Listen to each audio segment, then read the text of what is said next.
Matt Furco. I have MS, and I was diagnosed 30 years ago.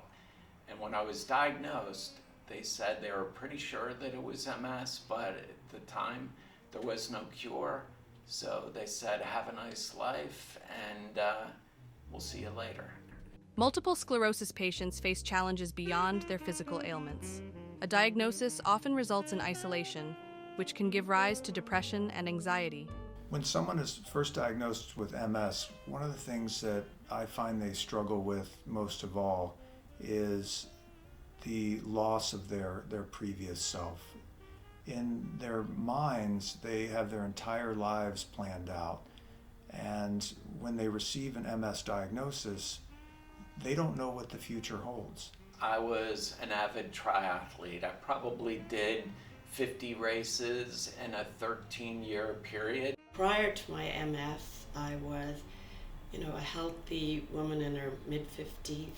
I golfed 3 times a week. I did Pilates 6 days a week.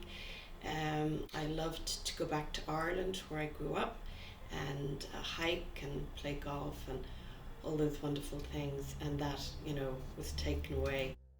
My name is Tim Moran. I'm the program manager for the Centers for MS. When I was first diagnosed with MS, I thought it was a death sentence. It was scary. It was unknown. I didn't know what my future was going to hold. So 25 years ago, when I first started practicing here, I was introduced to the MS Center, started by 2 amazing women, and they told me what their mission was, and it was to provide therapies that were proven to be beneficial to people living with MS. The MS Center is invaluable. We have a community here. There's acceptance. You have people that are participating in exercise class, art class, group therapy, and the community is essential. Anyone that has this disease, they don't want to be isolated. They want to experience things with other people that they can talk to about the disease if they need to. But finding this MS Center last year has really brightened my life. From the minute you walk in the door, Tim, Judy, Kay, they're all so positive. The teachers are so enthusiastic. And all the other people that have MS, nobody ever complains. It's just we're all in the same boat. It's hard to measure the impact that a facility like this has on not only on the individual who's sick, but on their family and their support system.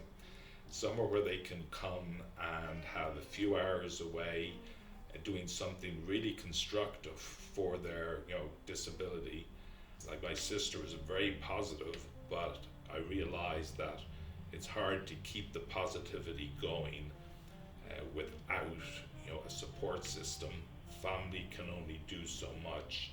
I'm so grateful to have found the MS Center of Southwest Florida. I remember looking up a bunch of different things, and I knew that whenever I found it, that it was a very unique and special opportunity, that I can drive here, I can see people face to face. The joy that I see on people's faces just coming here on a daily basis is it's priceless.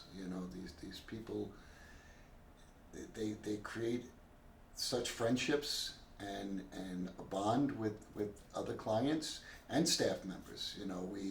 We're a family. Over the past several years, we've seen an exponential growth in the centers and the number of clients that we serve. Unfortunately, the incidence of multiple sclerosis is increasing. More people are being diagnosed with it. More people are moving to Southwest Florida who have multiple sclerosis. And the only way to continue to meet these needs of the people of Southwest Florida living with MS is through the generous support of our community.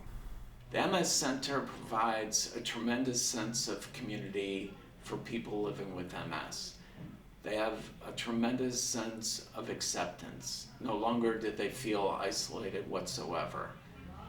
Don't you want to improve the lives of people living with MS? Please donate today. Thank you very much.